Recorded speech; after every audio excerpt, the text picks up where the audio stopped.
Donald and Melania lived apart in Trump Tower and would go days without crossing paths, while absentee Trump barely knows Barron and only mentions wife to boast about her looks. Book says the explosive new book about President Donald Trump has revealed claims about his perplexing marriage to Melania, including that the pair could go days without seeing other, even when they were both at Trump Tower at the same time.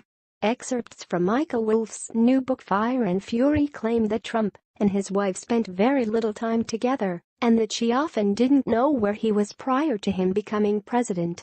Donald Trump's marriage was perplexing to almost everybody around him, or it was, anyway, for those without private jets and many homes, Wolff writes. He and Melania spent relatively little time together.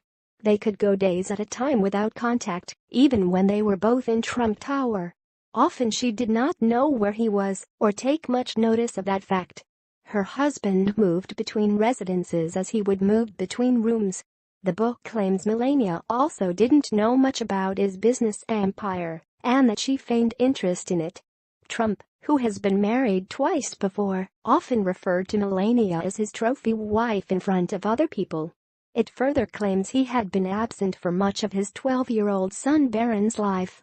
Melania was supposedly worried, according to the book, that her husband becoming president would destroy the sheltered life she had built for herself, which was mostly focused on raising Barron.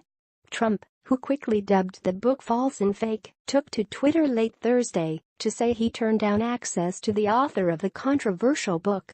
"I authorized zero access to White House, actually turned him down many times for author a phony book. I never spoke to him for book," Trump tweeted. "Full of lies, misrepresentations and sources that don't exist. Look at this guy's past and watch what happens to him in Sloppy Steve." It comes after previously released excerpts had claimed Melania wept when Trump swept a presidential victory, ensuring she would take on the First Lady role. The book claimed the future FLOTUS was visibly upset on election night as things turned around for the Trump campaign. Melania was in tears, and not of joy, Wolff writes of the future FLOTUS's reaction on election night. The author also noted that it looked like Trump himself had seen a ghost following the results. According to Wolff, the idea was that Trump would win by losing. Once he lost, Trump would be both insanely famous and a martyr to crooked Hillary, the author wrote. And it wouldn't work out well just for Trump. His daughter Ivanka and her husband Jared Kushner would be international celebrities after the campaign. His campaign's chief executive Steve Bannon would become the de facto head of the Tea Party movement, and Kellyanne Conway, Trump's campaign manager, would go on to be a cable news star, Wolff wrote. Melania Trump, who had been assured by her husband that he wouldn't become president, could return to inconspicuously launching, Wolff said. The book also says Melania seemed on the verge of tears during her husband's inauguration. Her White House spokeswoman, Stephanie Grisham, forcefully denied the claims earlier this week. "The book is clearly going to be sold in the bargain fiction section," Grisham said. Mrs. Trump supported her husband's decision to run for president and in fact, encouraged him to do so. She was confident he would win and was very happy when he did.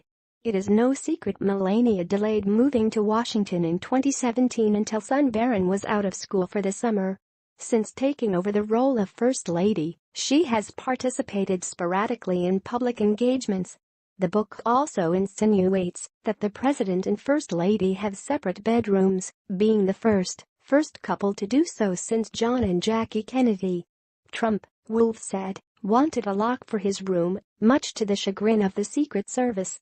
One of Trump's personal lawyers demanded on Thursday that the book be shelved because of what he said were maliciously false claims against the president. White House Press Secretary Sarah Sanders told reporters on Thursday that the book is full of false and fake information and that Trump clearly believes that it shouldn't be published. One of the key sources for the book was former White House chief strategist Steve Bannon, who the president is now furious and disgusted by, according to Huckabee Sanders. The press secretary also suggested that Bannon would no longer be invited socially to the White House.